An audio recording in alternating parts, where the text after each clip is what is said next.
All right, so are you ready to dive into A Court of Silver Flames? We've got a mountain of Goodreads reviews here, and we're going to figure out if this book is worth your time, especially if you're already a fan of Sarah J. Maas and her A Court of Thorns and Roses series. Well, just to be upfront, I have to say, this book, it's a bit of a roller coaster. Ooh, starting strong already. I'm sensing some strong opinions bubbling up here. Definitely not for everyone, let me tell you. Especially if you're coming in expecting, another Farron and Rysand kind of love story. Okay, so no Farron Rysand 2.0. Yeah. Got it. Yeah.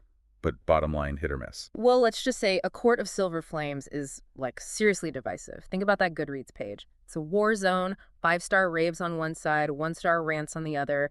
You've got readers who are totally obsessed with Nesta and her story. And then you've got others who practically threw the book across the room. Yikes. Okay, so buckle up, listeners. Sounds like it's going to be a wild ride. But before we get into all the juicy details, I gotta ask, who is this book actually for? Is this still YA fantasy like the other books in the series?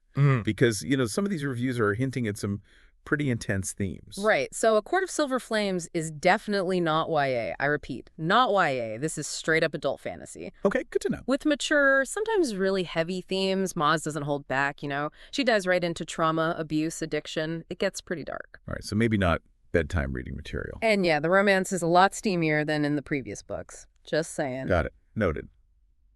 So no reading this one with Grey. But now I'm even more intrigued. Let's talk about Maas's writing. Some of these reviews said her style was, I don't know, maybe a little extra in this book. What were they saying exactly? Yeah, so Maas, she's known for that immersive style. Lots of description. But this time around, I think some readers felt like it was just too much. There's a scene where Nesta's making breakfast, and Maas spends 2 whole pages describing, every single ingredient and every single step. 2 pages on breakfast? Yep, 2 pages. Okay, I see how that could get a little tedious. I mean, I love a good description, but I don't need a whole novel about making pancakes. Exactly. Some people love that level of detail, but some are like, come on, get to the point. Fair enough. Speaking of details, let's talk Nesta. She's front center in this book, obviously.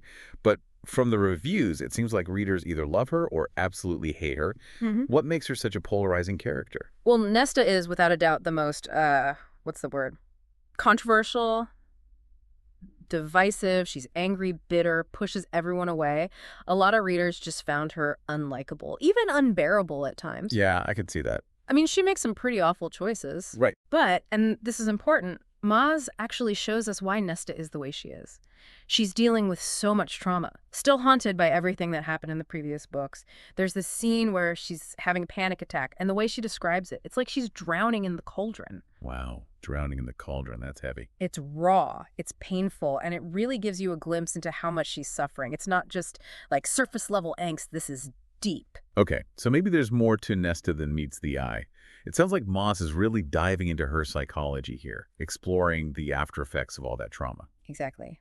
A Court of Silver Flames is very much a character study, and Nesta's journey is all about confronting her demons. It's about healing, but it's not easy or pretty.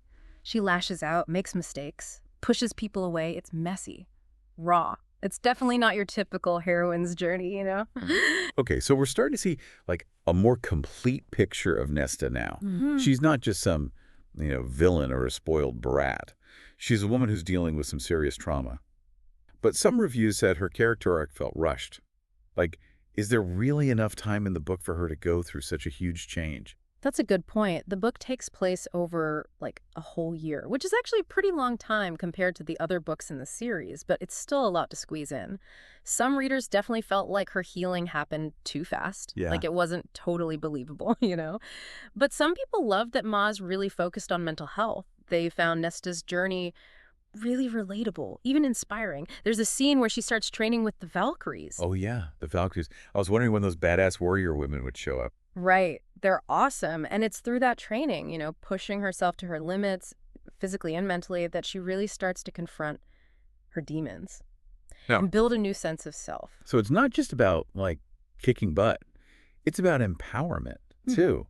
Finding your inner warrior. Exactly. The Valkyries are all about that. They represent this powerful sisterhood, this safe space where Nesta can be vulnerable but strong at the same time. Yeah. And I think it's a huge turning point for her. It shows that she can be fierce and compassionate.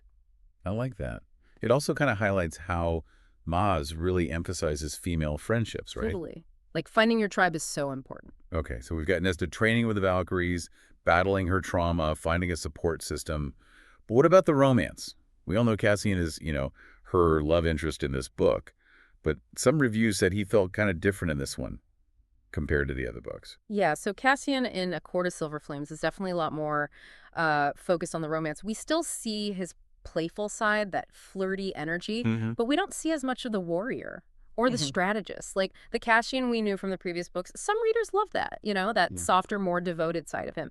But some people missed that more, I don't know, complex Cassian. There were even some arguments online about whether his humor feels different. Yeah, like some people felt his jokes were a little too focused on the physical side of things. So maybe a little less brooding warrior, a little more smitten boyfriend. I could see how that might not work for everyone. Right. But hey, let's be real. Romance is a big draw for a lot of fans, myself included. So did Maas deliver on the steamy scenes?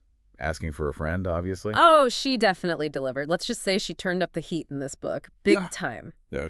The romance between Nesta and Cassian is intense, passionate, definitely not for the faint of heart. I mean, it's earned that new adult label for sure. There's this scene where they're training together and things get a little out of hand.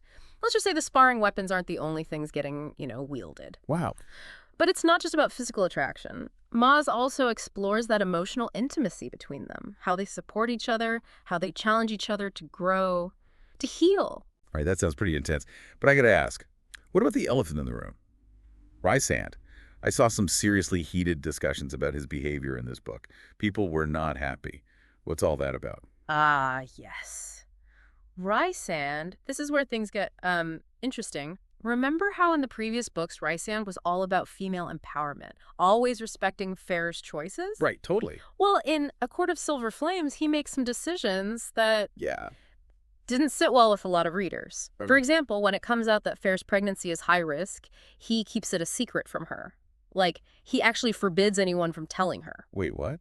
He keeps that from her? He thinks he's protecting her, but it comes across as, well, controlling, manipulative even. Yeah, I can see how that would rub people the wrong way. It feels so out of character for him. Right. Wasn't the whole point of their love story that they were equals, partners in everything? Exactly. And then when Nesta confronts him about it, he actually threatens her. Seriously? Wow. Yeah, so as you can imagine, that sparked a lot of debate among fans. Like, what were his motivations? Was he really justified? Yeah, no, I get it. Big yikes. Some people argued it was just typical overprotective mate behavior. But others saw it as a major character flaw, like a step backward for him. Wow, so even Rysand, the beloved High Lord, isn't safe from controversy. Sounds like Maas is really shaking things up, pushing her characters in new directions. But we've talked a lot about the characters, the romance. What about the actual plot? Is there a story here beyond all the interpersonal drama? Oh, there's definitely a plot. And it involves this quest for powerful artifacts, kind of like the other books. Okay. But some people felt like the plot was kind of weak in this one, almost an afterthought compared to the character stuff. And remember the Dread Trove? Yeah, from A Court of Wings and Ruin. And right. Well, there are 3 objects missing from that trove: a crown, a harp, and a mask. And if they fall into the wrong hands, they could be a serious threat to Prithian. So Nesta and Cassian are tasked with finding them before, something bad happens. Okay, so we've got this quest, this simmering romance, a whole lot of drama. But how does this book compare to Maas's other work? Especially Throne of Glass. That one also has a strong female protagonist, right? Flawed, but strong. Yeah, I think it's natural for readers to compare Nesta and Aelin. Aelin's the protagonist of Throne of Glass. They're both fierce, independent, and they've both overcome a ton of trauma, but there's a key difference. Aelin's journey is a lot more external. It's about political intrigue, battles for power, Right. But Nesta's journey is way more internal. It's about conquering her own demons, healing those psychological wounds, finding her place in the world. Interesting. So different kind of heroine, different kind of journey. But did people generally feel like A Court of Silver Flames measured up to Maas's other books? That's where the opinions really split. Some readers felt it was weaker than her other stuff. They criticized the pacing, the plot, some of the character choices. Yeah. But others said A Court of Silver Flames was actually her best work when it came to representing mental health. They thought it was a really honest and raw portrayal of trauma and healing. So it really comes down to what you're looking for. If you're expecting another action-packed adventure like A Court of Wings and Ruin, you might be disappointed. But if you want a character-driven story that really digs deep into healing and self-discovery, then you might really love Nesta's journey. Okay, I'm definitely getting a better idea of what to expect now. Sounds like A Court of Silver Flames is kind of a departure from Maas, more focus on character development and internal conflict. But before we move on, I got to ask about those bonus chapters. I know fans are going crazy over the Asriel one. Oh yeah, the bonus chapters are a real treat for fans, especially for those who want more insight into certain characters. Right. The Asriel chapter especially gives us a peek into his thoughts, his feelings, his relationship with Elaine, which is super complicated. It's short, but it's powerful. Gives some closure to certain storylines and opens up possibilities for future books. Ooh, juicy. Adding those to my TDR list for sure. Okay, so we've covered a lot here. Controversial characters, a divisive plot, a scorching romance, and a whole lot of emotional intensity. So the big question, hit or miss? Well, this one is definitely not for everyone. It's intense, emotional, sometimes even a little challenging, but it's also a powerful story. It's about growth, healing, the power of love. If you're ready to really dive into Nesta's world, then get ready for an emotional roller coaster. You might just be surprised by how deep and complex her journey is. Love it. And remember, listeners, you can find links to those bonus chapters, plus all the other stuff we talked about, in the show notes. Huge thanks to expert speaker for this incredible deep dive into A Court of Silver Flames. And to all our listeners, happy reading.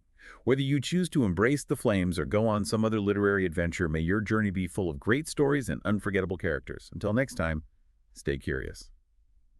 All right, so we're back, and things are definitely heating up in Court of Silver Flames. We've got Nesta training with the Valkyries, Cassian trying to, win her over, Ryzen making some pretty questionable choices, and those missing artifacts from the Dread Trove that could basically destroy Prythian. So what happens next?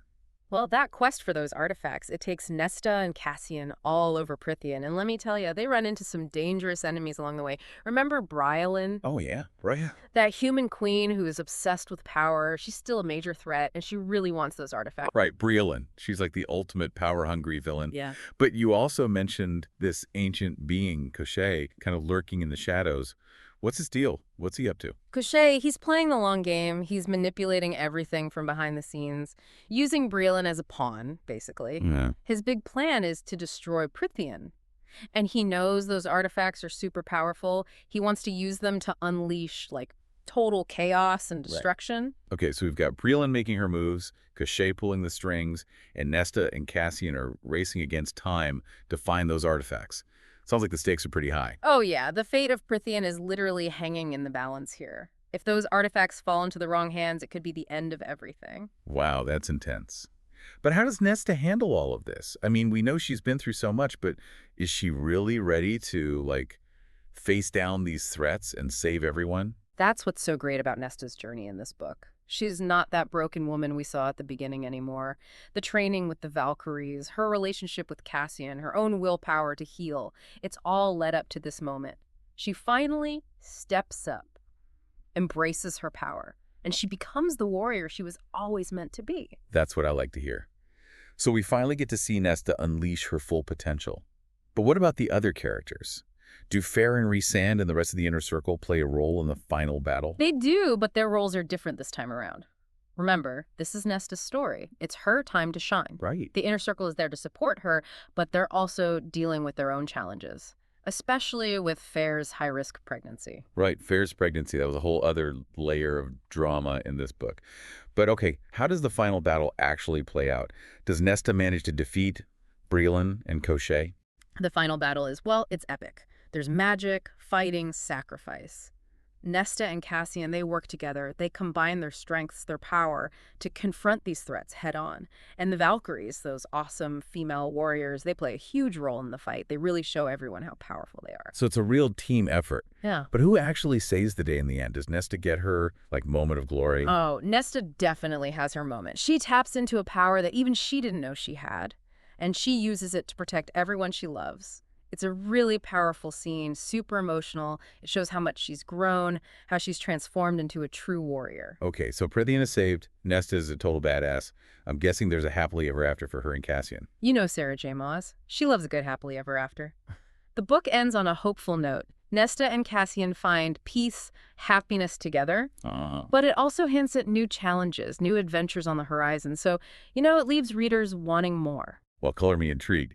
It sounds like A Court of Silver Flames is a wild ride, full of drama, romance, and epic battles.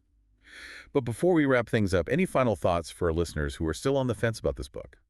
If you're a fan of the series, I definitely think it's worth checking out. Just, go in with an open mind, be ready for a different kind of story. It's not perfect, but it's a really powerful exploration of healing, self-discovery, and the strength of love. And who knows, you might just fall in love with Nesta as much as I did. Well said. Huge thanks to expert speaker for this amazing deep dive into A Court of Silver Flames.